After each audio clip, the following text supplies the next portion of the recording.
3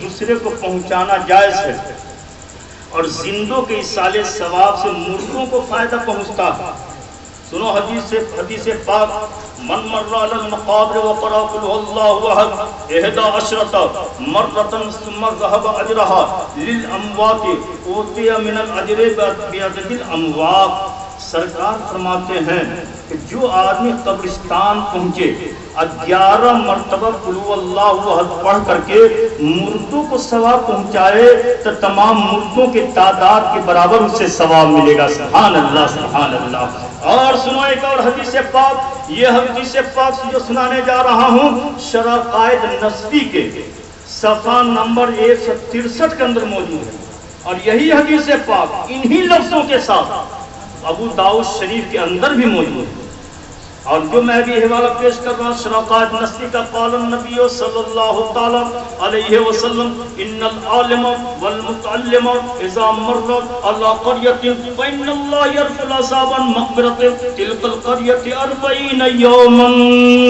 سرکار فرماتے ہیں کسی عالم یا طالب علم کا گزر، کسی مدرسے میں پڑھنے والے بچے کا گزر یا عالم کا گزر کسی بستی سے ہو جائے، ان کے قدموں کی برکت سے محلے میں جو قبرستان ہے، قبر میں جو مردے سو رہے ہیں، اللہ تعالیٰ 40 روز تک مردے کو عذابوں کو دور فرما دیتا ہے۔